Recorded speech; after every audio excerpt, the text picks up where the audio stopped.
नमस्कार दोस्तों, आप सबों का स्वागत है। बिहार बोर्ड मैट्रिक परीक्षा के लिए सामाजिक विज्ञान से अति महत्वपूर्ण प्रश्न है कि ग्राम पंचायतों के प्रमुख अंग कौन कौन हैं। दोस्तों, यह प्रश्न कई बार कई साल पूछे गए हैं और यह प्रश्न जो है कि आपको 2 नंबर से पूछे जाएंगे। प्रश्न पूछे जाएंगे कि ग्राम पंचायतों के प्रमुख अंग कौन कौन है। तो देखिए, आप इसे कॉपी में उतार लीजिए, यह अच्छे से इसे समझकर याद रखिए। तो देखिए कौन कौन सा है। तो उत्तर में लिखिएगा ग्राम पंचायत के प्रमुख 4 अंग हैं। ग्राम पंचायत के प्रमुख 4 अंग हैं, इनका नाम है, इस तरह से लिख देना है। अब 1 नंबर में लिख देंगे, 1 नंबर में लिखें क्या, ग्राम सभा। दूसरा नंबर में लिख दीजिए मुखिया।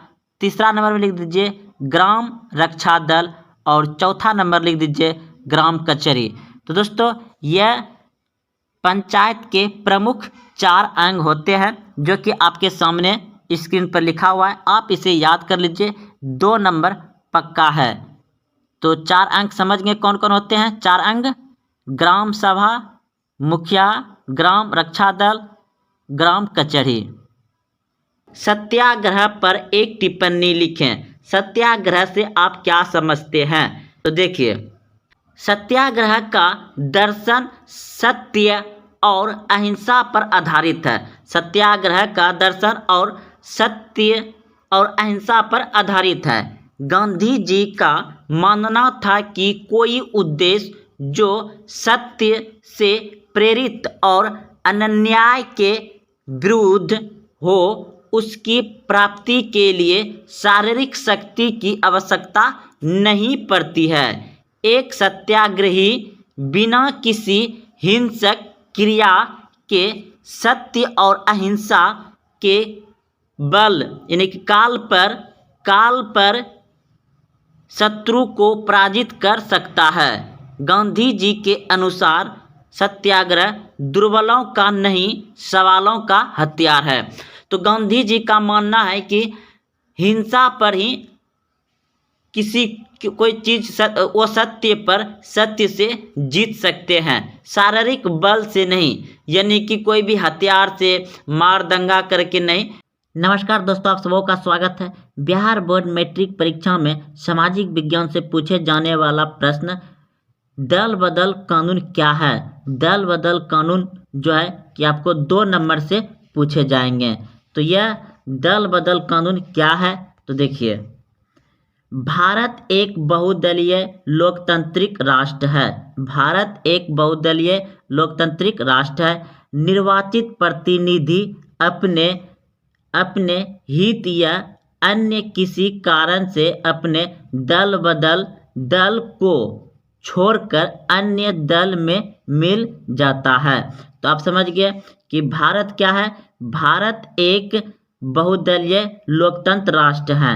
निर्वाचित प्रतिनिधि यानी कि जो व्यक्ति जीता हुआ है वह अपने हित या अन्य किसी कारण से अपने अपना जो दल को छोड़कर अन्य दल में मिल जाता है। यानी कि कोई एक दल है और एक दल से वह छोड़कर दूसरे दल में यानी कि एक पार्टी से वह दूसरे पार्टी में मिल जाता है। तो यह क्रिया उस निर्वाचित सदस्य के संदर्भ में दल बदल कहलाता है। तो समझ गए दल बदल कैसे होता है। यानी कि एक व्यक्ति जो निर्वाचित है वह जीता हुआ व्यक्ति कोई नेता है और जिस पार्टी से वह जीता है उस पार्टी को वह छोड़कर दूसरे विरोधी पार्टी में चला जाता है, तो उसे क्या कहेंगे, दल बदल कानून कहते हैं। तो दल बदल कहलाता है। दल बदल शक्ति संतुलन को बिगाड़ता है। दल बदल शक्ति संतुलन को क्या करता है, बिगाड़ता है। सरकार को अस्थायी एवं भयभीत बनाए रखता है। तो सरकार को क्या करता है दल बदल कानून, मतलब ये जो है कि सरकार को अस्थायी एवं भयभीत बनाए रखता है। तो देखिए आगे, 1985 ईस्वी में राजीव गांधी के नेतृत्व वाली सरकार ने दल बदल विरोधी अधिनियम संसद में लाया। 1985 ईस्वी में राजीव गांधी के नेतृत्व वाली सरकार ने दल बदल का विरोधी अधिनियम संसद में लाया, यानी कि उसके विरोध में कि दल बदल नहीं होना चाहिए। पारित अधिनियम दल विरोधी कानून बना, पारित अधिनियम, और वह कानून पारित भी हो गया और दल विरोधी कानून भी बना।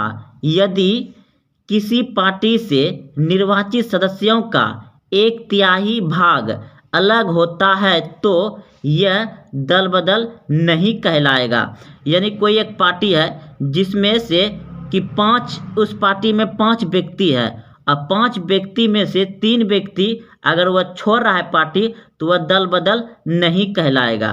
समझ गए यहाँ तक? अब आगे देखिए, एक नए दल का गठन माना जाएगा, तो उसको क्या माना जाएगा? एक नए दल का गठन माना जाएगा। एक नए दल का गठन माना जाएगा यदि दल बदल की घटना में 1/3 से कम निर्वाचित सदस्य है।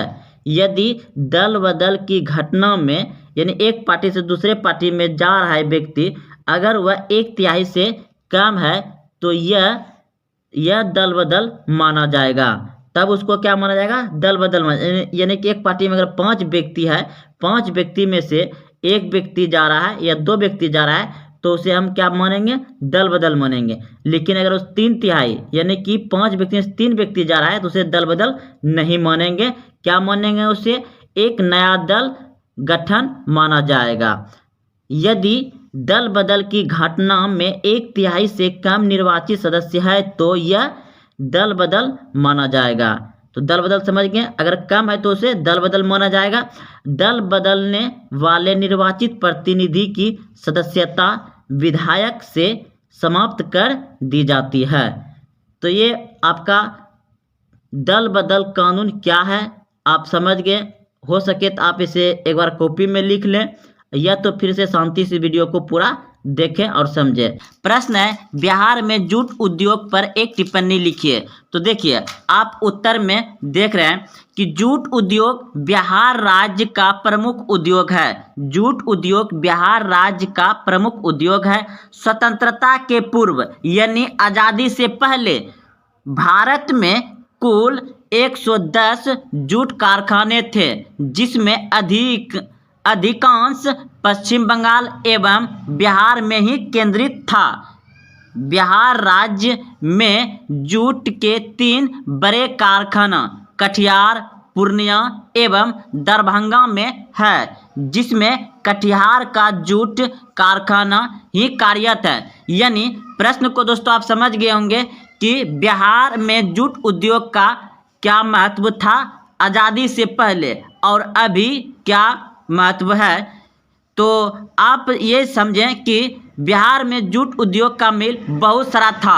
कब? जब भारत आज़ाद नहीं हुआ था, उससे पहले 110 जूट कारखाना मिल था, जिसमें से कि अधिकांश जूट मिल पश्चिम बंगाल में और बिहार में था।